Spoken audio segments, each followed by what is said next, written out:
And share all things है। So video अब start करते हैं कि how to improve your writing skill in mains and how to do time management. तो first we started something, why should draw the diagram, कि सबसे पहले हम फोकस करेंगे कि why should you draw the diagram, कि हमें डायग्राम लिखना क्यों ज़रूरी होता है, बनाना क्यों ज़रूरी होता है। डायग्राम क्या होता है कि एग्जामिनर को एक अलग इम्पैक्ट पड़ता है उस पर।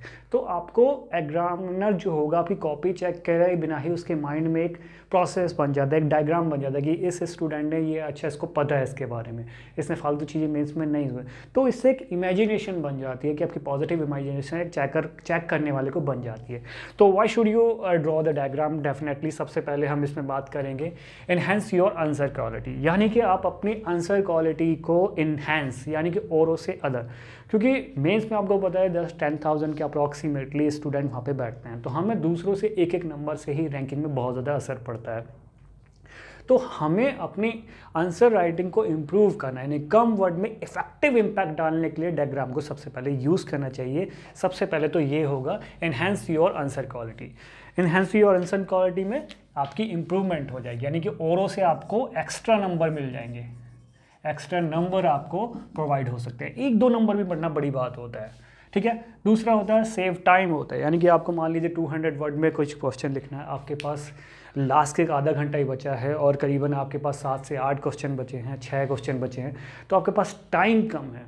तो स्किप करना सबसे बड़ी मूर्खता होती है। एग्जाम मेंस में अगर आप क्वेश्चन स्किप करते हैं तो बड़ी प्रॉब्लम होने वाली है, आपको कम नंबर मिलेंगे और मेंस इंटरव्यू कॉल आपके पास आ नहीं पाएगी। तो उससे बचने के क्या होगा, सबसे पहले हमारा फोकस होना चाहिए कि हम 18 के 18 क्वेश्चन को पूरे के पूरे को टैकल करके, यानी कि स्किप और छूटना कुछ नहीं चाहिए, क्योंकि छोड़ने से आपको प्रॉब्लम आ जाएगी। छोड़ना बहुत बड़ी मूर्खता होती है, क्वेश्चन छोड़ना नहीं है सबसे, इसी को हम टाइम मैनेजमेंट कहते हैं। तो टाइम मैनेजमेंट के प्रोसेस में सबसे पहले अगर आप डायग्राम लिख रहे हैं, मान लीजिए आपका 200 का वर्ड है, उसको 170 वर्ड में आपने कंप्लीट किया क्योंकि आपके पास टाइम कम है, वहीं आपने डायग्राम बना दिया, तो examiner will be satisfy your answer and he get a positive process for you, and वो अदर से आपको नंबर डेफिनेटली एक्स्ट्रा देगा, जिससे आपका इंटरव्यू कॉल आने की प्रोबेबिलिटी और ज़्यादा इंक्रीज हो जाएगी, ठीक है। तो सेव द टाइम हो जाएगा, फिर हो जाएगा help explain the concept. Second things क्या होती है, जो एग्जामिनर होगा उसे आपको जो आपने एक्सप्लेन किया है वर्ड्स में, राइटिंग में जिसमें एक्सप्लेन किया है, उसको वो प्रोसेस कर लेगा माइंड में कि इस बंदे ने या बंदी ने उसको वहाँ पर ये लिखने की कोशिश की, यानी कि इसने फालतू चीज़ें वहाँ पर नहीं टैकल की गई हैं। तो इससे क्या होगा, वो आपके आंसर को अच्छे से समझ जाएगा कि इस बच्चे ने या बच्ची ने वहाँ पर क्या आंसर लिखा है, जिससे क्या होगा, वो अच्छे नंबर आपको प्रोवाइड कर देगा, यानी कि दे देगा, और इंटरव्यू कॉल डेफिनेटली आपके पास आ जाएगी। क्योंकि एक एक नंबर अगर आप एक एक क्वेश्चन में बढ़ाते हैं तो और उससे आप बहुत ज़्यादा ऊपर पहुंच जाते हैं। 20-25 नंबर अगर इससे मेरे इंक्रीज़ हो रहे हैं तो मेरी प्रोबेबिलिटी इंटरव्यू में आने की बहुत ज़्यादा बढ़ जाती है, ठीक है।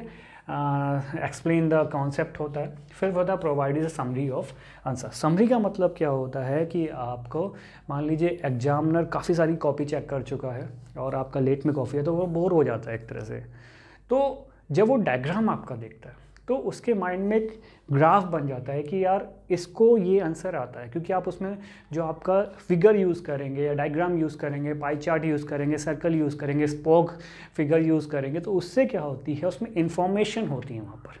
तो इन्फॉर्मेशन होने के कारण क्या है, एग्जामिनर को एक समरी मिल जाएगी उसकी, यानी कि जो आंसर लिखा गया है स्टूडेंट के द्वारा उसके माइंड में बन जाएगी, जिससे आपको वो अच्छे नंबर दे देगा, ठीक है।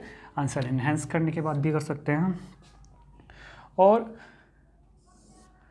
दूसरी होती है ब्रीच मोमेंटरी, ठीक है। इसमें क्या होता है, आपका चेक करने वाला जो एग्जामिनर होता है वो आपका समझ जाता है कि आपने लिखा क्या है, यानी कि जो टीचर्स होते हैं, ठीक है, टीचर होगा वो इसको आंसर को समझ जाएगा, यानी उसकी अप्रोच पैदा हो जाएगी, यानी कि उसको आपका आंसर समझने में इजी प्रोसेस होगा, यानी कि आपने जो लिखा है उसको समझ में आसानी से आ जाएगा, और जितना आसानी से आपको उसको समझ में आएगा उतने अच्छे नंबर देगा। तो ये था मेरा why should you draw the diagram. तो इस कॉन्सेप्ट की वजह से हमें ड्रॉ करने होते हैं। अब मैं आपको बताऊंगा इंपॉर्टेंस पॉइंट कैसे करते हैं, डायग्राम कौन कौन से कहाँ यूज़ करने चाहिए, उसके बारे में हम बात करेंगे।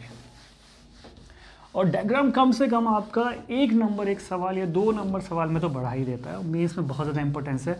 और एक चीज़ और याद रखिएगा कि डायग्राम बेवजह यूज़ मत कीजिएगा, यानी कि जिसमें नीड है उतना ही डायग्राम यूज़ कीजिए, अदरवाइज़ ज़्यादा डायग्राम यूज़ मत कीजिए। बेवजह वहाँ पे डायग्राम की ज़रूरत नहीं है तो भी आपने डायग्राम दिया है तो उससे आपका टीचर्स पे जो कॉपी चेक कर रहा है उस पर एक निगेटिव इम्पैक्ट पड़ सकता है कि बच्चा फालतू में ये सब कर रहा है, तो आपको प्रॉब्लम हो सकती है। तो यूपीएससी में पहले ही बता रहा हूँ फालतू चीज़ों पे कुछ नंबर नहीं मिलते। तो I hope you understood what I am trying to say teach you. तो नेक्स्ट हम इम्पोर्टेंट पॉइंट के बारे में बात करेंगे, ठीक है। इम्पोर्टेंट पॉइंट जो होंगे उसके बारे में हम बात करेंगे, ठीक है। इम्पोर्टेंट पॉइंट कौन कौन से हो सकते हैं। Diagram should be neat and sized, ठीक है। फर्स्ट पॉइंट लिखते हैं, diagram should be neat and sized, ठीक है। फर्स्ट क्या है इसके बारे में बात करेंगे, ठीक है। सबसे पहले जो आप डायग्राम बने नीट एंड क्लीन होना चाहिए। नीट एंड क्लीन का मतलब ये नहीं कि आपकी राइटिंग ख़राब है तो नहीं अच्छा होगा।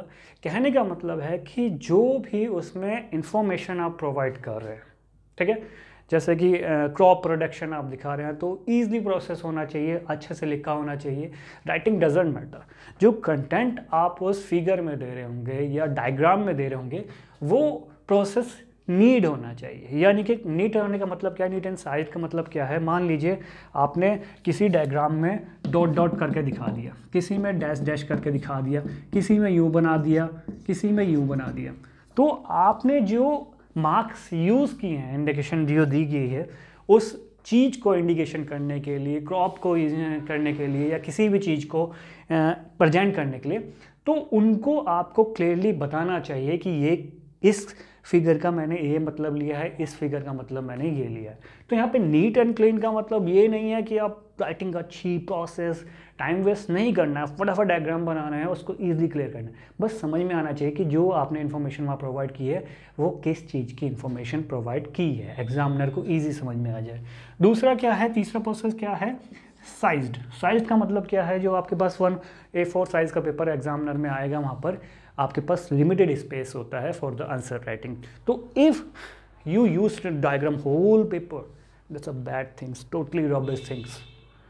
तो you should be draw diagram एक specific particular size, try to small size, क्योंकि आपके पास स्पेस बहुत कम होता है, ठीक है। तो प्रॉपर साइज में आपका डायग्राम होना चाहिए, ये नहीं कि पूरे पेपर में हो जाए, जैसे कि ये हो गया आप पूरे के पूरे डायग्राम में इसको बना दें, ऐसा दिस टोटली रबिश थिंग। तो your diagram be is a sized, ठीक है। और फिगर अच्छे से बनाना कोई डजेंट मैटर, वो इंडिकेशन हो जाए। जैसे कि आप कोई मुझसे बोले कि भारत का मैप बनाना है, तो आप उसको यूँ करके भी आप अगर इंडिकेशन देंगे तो आपको उसको समझ में आ जाएगा, ठीक है। ये नहीं कि आप प्रॉपर क्लीन कर रहे हैं, प्रॉपर कर रहे हैं, टाइम वेस्ट नहीं करना है। टाइम मैनेजमेंट इज लूज हुआ तो आपका प्रॉब्लम हो जाएगा, तो प्लीज़ फोकस करता है, ठीक है। Neat and clean and sized मैंने क्लियर कर दिया। नेक्स्ट थिंग आप क्लियर करता हूँ, क्या बोलना चाह रहा हूँ मैं इसके बारे में। ओ please focus all things and read this all things जो मैं आपको बता रहा हूँ। कम से कम आपके अगर इन सब चीज़ों करने से 15 से 20 नंबर बढ़ते हैं तो आप बहुत आगे पहुँचते हैं उसके बारे में, ठीक है। लेबल योर डायग्राम प्रॉपर्ली, ठीक है, ठीक है। दूसरा, लेबल योर डायग्राम प्रॉपर्ली, ठीक है। लेबल योर डायग्राम, ठीक है। जैसे कि मैं आपको दिखाता हूँ क्या कहने का मतलब कह रहा हूँ। मान लीजिए कि मेरे पास ये मैप बना रहा हूँ, मैं जनरली ज़्यादा वो करने की कोशिश नहीं करूँगा, एक बस ऐसे ही ऐसे बना रहा हूँ, ठीक है। ये आपका इंडिया का मैप हो गया। मान लीजिए कि उसने बोला कि आपका गेहूँ कहाँ कहाँ होता है, तो मैंने बोला इस क्षेत्र में गेहूँ होता है, तो इसको मैंने यूँ करके यूँ दिखा दिया, ठीक है, यूँ करके दिखा दिया, ठीक है। राइस वाला बता दिया मैंने इस क्षेत्र में होता है, तो इसको मैंने यूँ करके या डॉट डॉट करके दिखा दिया, ठीक है। यहाँ पे मसाले वगैरह केरल वाला क्षेत्र बता दिया, ये सब चीज़ें, राइस थोड़ा बहुत इधर भी होता है। तो इसमें क्या करना है, जब आपको आंसर लिखना है तो नीचे आपको बॉक्स बना लेने हैं, लेबल योर डायग्राम प्रॉपर्ली। तो लेबल करना है, जैसे कि मैंने यहाँ पे लिख दूंगा गेहूँ और इसका मैं इंडिकेशन कर दूंगा कि ये, तो ये चीज़ राइस का हो गया, जैसे डॉट डॉट डॉट चावल हो गया। तो ये चीज़ें मोस्ट इंपॉर्टेंट होती हैं। अगर आप आंसर राइटिंग में ये सब चीज़ें नहीं करेंगे तो आपका जो डायग्राम है वो मिसयूज़ हो जाएगा और आपका स्पेस ख़राब होगा, बहुत सारी प्रॉब्लम होंगी। तो आपने जो भी डायग्राम में चीज़ें दी गई हैं, डायग्राम में दी गए, उसको प्रॉपर्ली रखना है कि आपने किस मार्क से किस चीज़ को क्या दिखाया गया है। आई होप कि आप अंडरस्टैंड, ठीक है। चलिए नेक्स्ट थिंग पे हम बात करते हैं।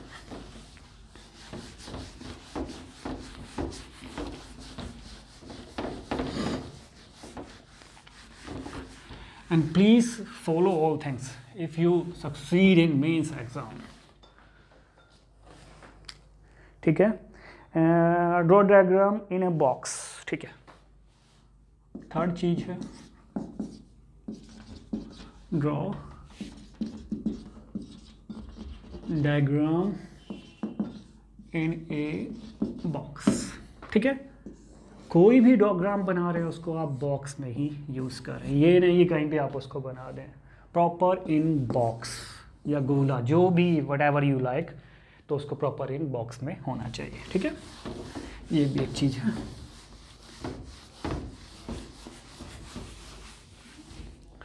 Next important drawing proper box and use appropriate pencil, use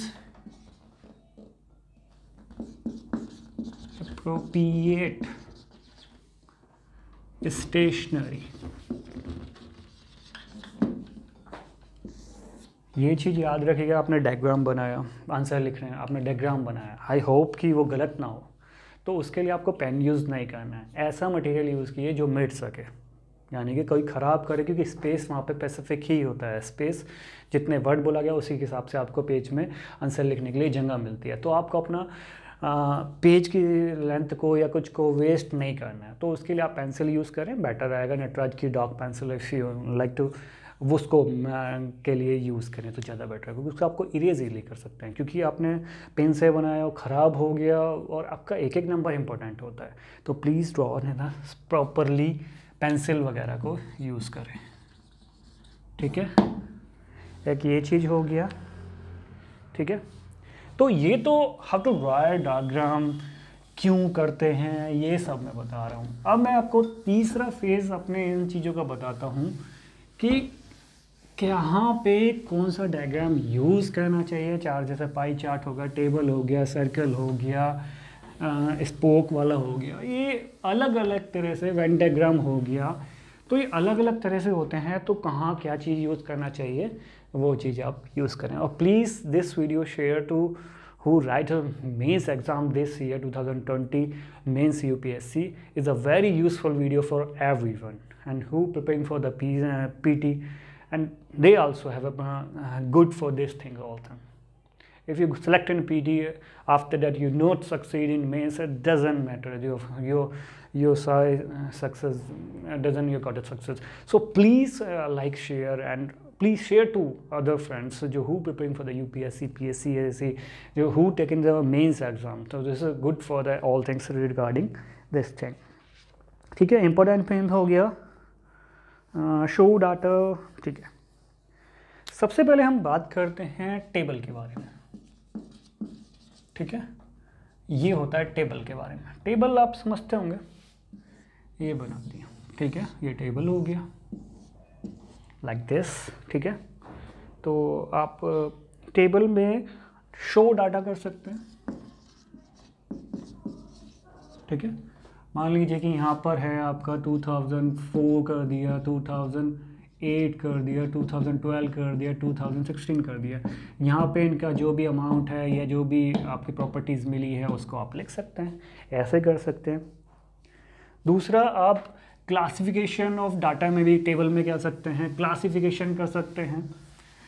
तो इस तरह के जो डाटे होते हैं वो आप यूज़ कर सकते हैं। जैसे कि मान लीजिए कि आपको भ्रष्टाचार के ऊपर ही आंसर लिखना है, तो आपको पता है भ्रष्टाचार का एक सूचकांक निकलता है, इंडेक्स निकलता है, तो वहाँ पर आपने टेबल बनाया, देश के बारे में इंडिकेशन कर दिया प्रॉपर, जो 4-5 आपको याद हों स्टार्टिंग में, और भारत के बारे में बता दिया उसमें किस ईयर में क्या किया। टेबल का फ़ायदा क्या होता है कि मान लीजिए आपने टेबल बनाया, ठीक है, यहाँ पे आपने यूएसए के बारे में बताया, इंडिया के बारे में बताया, चीन के बारे में बताया, तो इनसे क्या आपको बताना पड़ेगा कि मान लीजिए यहाँ पे इसकी रैंकिंग 8 थी, या मार्क्स उसको 8 मिले, किसी में कभी 10 मिले, कभी 12 मिले, कभी यहाँ पे इंडिया को कभी 10 मिल गए, 7 मिल गए, 5 मिल गए, यहाँ पे 5, 9 मिल गया, 4 मिल गया। तो आपको क्या बताएं, जैसे 2004 की बात कर रहा हूँ, 2006 की बात कर रहा हूँ, 2007 की बात कर रहा हूँ, तो यहाँ से जो वेरिएशन होता है, ये वेरिएशन आप टेबल में ईजिली दिखा सकते हैं। तो आपके वर्ड बहुत ज़्यादा बचेंगे, तो आप इतने सेट से ही आप बता देंगे कि यहाँ के यूएसए का कितना भ्रष्टाचार हो रहा है, इंडिया में कितना हो रहा है, कंपेयर कर सकते हैं। That's why is a very useful things for the mains answer. So please focus it, ठीक है। अब हम नेक्स्ट वाले पे चलते हैं, ठीक है। जहाँ पे आपको आंकड़े हो, टेबल आप यूज़ कर सकते हैं, it's good for the answer. And please like, share and comment please. And this video for my mains exam, and you can also follow my subscribe my channel GS Study for there I have a 2 YouTube channel, and this is my new channel for the mains study. So just subscribe this, and subscribe also my second channel GS Study. This is a main study and GS study. Next है आपका flow chart, ठीक है। Flow chart की हम बात करते हैं। Flow chart, इसके लिए हम प्रोसेस शो प्रोसेस के जहाँ पे होगा प्रोसेस में इसको यूज़ कर सकते हैं, और क्रोनोलॉजी ऑफ इवेंट की बात कर सकते हैं, क्रोनोलॉजी ऑफ इवेंट की बात कर सकते हैं, ठीक है। 2 थिंग्स में हम इसको यूज़ कर सकते हैं। मैं आपको बता देता हूँ फ्लो चार्ट क्या होता है। It should be use in flow chart. जैसे कि ये हुआ, मान लीजिए यहाँ पे कुछ हुआ, यानी कि आपने गांधी के बारे में बताया, 19 गोलमेज सम्मेलन के बारे में बात करता हूँ, 30 में क्या हुआ, फिर आपने बात किया 31 में क्या हुआ, फिर 1932 में तीसरा गोलमेज वाला। तो हिस्ट्री वाले आंसरों में हम पाई चार्ट यूज़ कर सकते हैं। आगे क्या हुआ, जब आपको पता लगे कि आपके पास 10-15 मिनट बचे हैं, 2 सवाल हैं आपको, तो आप वहाँ पर इस तरह के फ्लो चार्ट बनाकर, अच्छा कुछ स्किप करने से बेटर है कि आपको 20, 25, 30% नंबर उसमें से मिल जाएगा। चाहे जनरली जीएस में 40-45% नंबर ही मिलता है। तो अगर आपके पास टाइम कम है, आपके पास 2 या 3 क्वेश्चन बचे हुए हैं, 10 मिनट्स हैं, तो आप फ्लो चार्ट्स का यूज़ कर सकते हैं। हिस्ट्री वाले क्वेश्चनों को आप फ्लो चार्ट के द्वारा दिखा सकते हैं, जो कि एक टाइम में ये हुआ, 10 महीने बाद ये हुआ, 5 महीने बाद ये हुआ, उससे आगे ये हुआ, उसके बाद ये हुआ, जहाँ पर एक सीरीज़ हो रही हो स्टार्टिंग से एंडिंग तक। उस तरह के प्रोसेस में you have to use this thing, is a very beneficial, is a very good for means, and you just focus on that is the good things for the time management. If you don't have, if you have a 10 minutes and you have already 3 question you have, so you just follow this thing, because I don't want to say to you, don't skip, don't leave the question. Please do all things, all attempt your all question. If you want to call interview and you want to become an IAS officer and PCS also, that's a very beneficial, is the time management, is everything. So please focus on it. Second ये होता है spaces process में होगा chronology of event, जो मैं आपको अभी बताता एक इवेंट के बाद ये हुआ ये हुआ ये हुआ। तो ये this type for the history based question, social history based question, ठीक है। नेक्स्ट की हम बारे में बात करेंगे। Please like and share, and if you like my video please write down the comment. It's a very motivational things for me if you write a comment for my teaching style and is useful for the mains. So please write down a comment. It's a good for me. It's a encourage for me. Next class should do next pie chart. Pie chart आप hope कि समझते होंगे क्या होता है। Pie chart like this, आपने देखा होगा पाई चार्ट में क्या होता है। मान लीजिए इसमें 10% है, 12% है, 13% है, 40% है, 55% है, 38% है, इस तरह की चीज़ें आपकी दी रहती हैं पाई चार्ट में। तो इस तरह से भी आप आंसर को यूज़ कर सकते हैं। इस तरह के क्वेश्चन किस में यूज़ करते हैं मैं आपको बता देता हूँ। इकोनॉमिक्स बेस वाले में आप जैसे जीडीपी बता सकते हैं कि ग्रोथ इतने % रही, इस साल इतना रहे। तो इससे क्या होगा, आपको एग्जामिनर समझ जाएगा कि you have to know about the economics. Agriculture crop के बारे में बता सकते हैं, प्रोडक्शन इस साल इतना हुआ, इस साल इतना हुआ। तो अलग अलग एरिया में ईयर में जो प्रोडक्शन हुआ, जो जीडीपी होगा, तो is pie chart is a useful for the economics based question, यानी कि थर्ड पेपर जो आपका इकोनॉमिक्स का होता है is a very good, very important for you this. So just follow it. Economics type question में आपको use to use that. Agriculture में यूज़ कर सकते हैं, कृषि वाला जो भी होगा यू हैव टू यूज़, तो उसमें पाई चार्ट आप यूज़ कर सकते हैं। बेवजह डायग्राम ना बनाएं, एक क्वेश्चन में एक से ज़्यादा डायग्राम बनाना की गलती ना करें। अगर नीड नहीं है तो वहाँ डायग्राम आप ना बनाएं। यहाँ यूज़ है जो पूछा गया है। If they ask something about to agriculture crop, so you just write down. If they are about the percentage, economics, GDP, you just write down, make it a diagram. Figure, हाँ figure वाला ही है। Figures वाले figures कहाँ बनाते हैं? Pie chart हो गया, flow chart हो गया। फिगर आप बना सकते हैं आर्ट एंड कल्चर वाले में। कल्चर वाला जो भी होगा, आर्ट एंड कला एंड साहित्य वाले में हो गया, वहाँ आप जैसे वस्तुगला, जैसे टेम्पल का आकार बनाना पड़ता है, जैसे कि टेम्पल बनाना पड़ गया आपको, ये इस तरह टेम्पल बन गया। तो अलग अलग मंदिर टेम्पल होते हैं, इस तरह का हो गया, स्क्वायर वाला हो गया, डिफरेंट आकृतियाँ होती हैं। तो वहाँ पर राइट डाउन कर सकते हैं। Is a useful type of art and culture question, यानी कि फर्स्ट पेपर जीएस मेंस में आप इसको यूज़ कर सकते हैं। फिगर वाले क्वेश्चन को ज्योग्राफी में भी यूज़ कर सकते हैं, हाँ भूगोल में भी।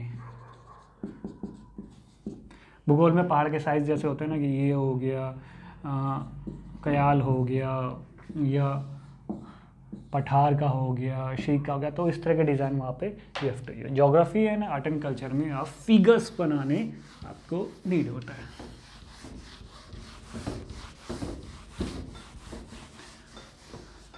नेक्स्ट थिंग फिर स्टार्टेड फिगर्स हो गया, स्पोक वाला होता है एक।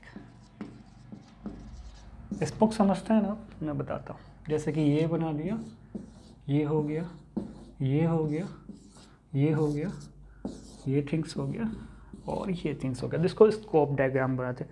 लिस्ट ऑफ मल्टीपल फैक्टर, ये जो होता है मल्टीपल फैक्टर वाले के। मान लीजिए कि आपका मैक्सिज्म या नक्सलवाद का पूछता है, या गांधी के बारे में पूछ रहा है, मतलब गांधी के बारे में आपको लिखना है, गांधी के बारे में। तो उनकी जो प्रॉपर क्वालिटीज़ हैं, फर्स्ट लिख दी, सेकेंडली वो अहिंसा में बिलीव करते थे, सत्य के मार्ग पर चलते थे, असहयोग आंदोलन, जो भी उन्होंने रेवोल्यूशन किया, तो उसमें आप राइट डाउन करके इस तरह की, और जहाँ पे एक ही चीज़ के 10-12 चीज़ें थिंग्स हो आपको, तो आप एक एक लाइन लिखेंगे तो आपके 200-300 वर्ड तो ऐसे ही यूज़ हो जाएंगे। तो उससे बेटर क्या होगा कि आप स्कोप डायग्राम आप बनाएंगे, तो उसमें एक एक प्रॉपर्टी शॉर्ट में आप डाल देंगे, तो उससे आपका टाइम भी बचेगा, इन्फॉर्मेशन प्रोवाइड ज़्यादा होंगी, और आपको मेन्स में you got the good number for the end you qualify easily for main exam. तो स्पोक, और ठीक है, एक सिंपल सा बचा होगा, ठीक है, ये भी समझ में आ गया होगा आपको।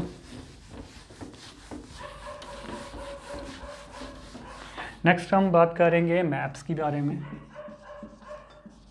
मैप्स आप इंडिया का याद रखें और वर्ल्ड का अगर ज़रूरत हो वो आप मैप भी यूज़ कर सकते हैं। जैसे कि आपको पूछे कि इंडिया में चावल कहाँ कहाँ होते हैं, पशुपालन कहाँ कहाँ पे है, तो इस तरह के उद्योग धंधे कहाँ कहाँ हैं, लोहा उद्योग कहाँ है, तो आप मैप बना के, प्रॉपर बनाने की ज़रूरत नहीं है, फटाफट बना के बस जो इंडिकेशन करेंगे आप उसका ध्यान रखें, नीट एंड क्लीन होना चाहिए, वो बेटर होना चाहिए। तो मैप आपके पास ये चीज़ें होनी चाहिए। एक अलग से होता है ट्रायंगल होता है।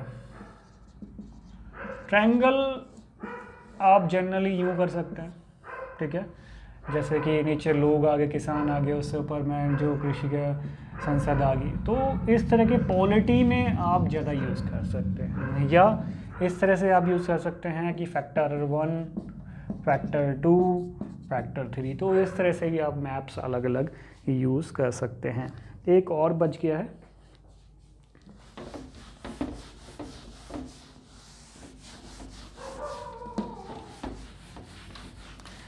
आज थोड़ा सा स्पीड पढ़ा रहा हूँ क्योंकि ज़्यादा लंबा वीडियो खींचता है तो बोरिंग सा लगता होगा शायद आपको, तो ज़्यादा। हाँ, साइकिल। साइकिल का मतलब क्या होता है आप समझते होंगे।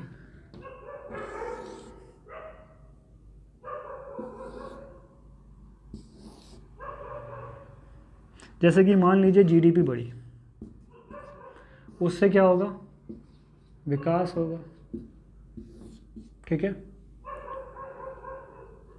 इंफ्रास्ट्रक्चर बढ़ेगा, ये सब बढ़ेगा तो जीडीपी बढ़ेगा। तो सारे के सारे फैक्टर एक दूसरे से साइकिल में चलते हैं, यानी कि जो पहुँच के दोबारा से रिसाइकल होगा, कैसे चीज़ होता है। तो ये प्रोसेस अब इकोनॉमिक्स में हो गया, इसको हम बहुत जगह यूज़ कर सकते हैं, काफ़ी इकोनॉमिक्स वाले में, सोशल वाले में, इस तरह के हम साइकिल वाला चीज़ें यूज़ कर सकते हैं। और एक इंटरसेक्शन वाला भी होता है, जैसे कि आपने ये सुना होगा, मान लीजिए कि आपने यहाँ पे नक्सलिज्म आ गया, खालिस्तान वाला कॉन्सेप्ट आ गया, पाकिस्तान वाला, मतलब जो भी इनलीगल एक्टिविटी है, सोशल विकास की बात करते हैं, यानी कि विकास हो रहा है, तो मान लीजिए कि ये वाला पोर्शन सबसे ज़्यादा प्रॉफिट में रहा है, तो आप इसमें बता सकते हैं कि इतने लोग इससे प्रॉफिट में हैं। तो ये सारी चीज़ें आई होप कि आप समझ गए होंगे, या कहना चाहता हूँ। सबसे पहले राइटिंग डजंट मैटर, बस जो आप लिख रहे हैं, जो डायग्राम इंडिकेशन कर रहे हैं वो प्रॉपर होना चाहिए, कि प्रॉपर साइज़ में होना चाहिए, पेंसिल से बनाएं, क्योंकि अगर वो गलत हो गया, आपने उसको काटा, तो आपका जो उसका वेस्टेज हो जाएगा। और मेरे पे बिलीव कीजिए, I have experience about that thing, कि आप ये लिखेंगे तो आपको और उससे ज़्यादा नंबर मिलेंगे। I hope this information is very beneficial for everyone who preparing for the UPSC, PCS and other state exam, is a very beneficial, very useful. So please, I requesting to the share to all buddies and share to all ma'ams, girls, boys who preparing for the UPSC, and please like, share and comment please if this thing is useful for you, and please further write down. I hope you like my video. Please share, like and comment. Take care. Bye. Love you all. Thank you. Bye.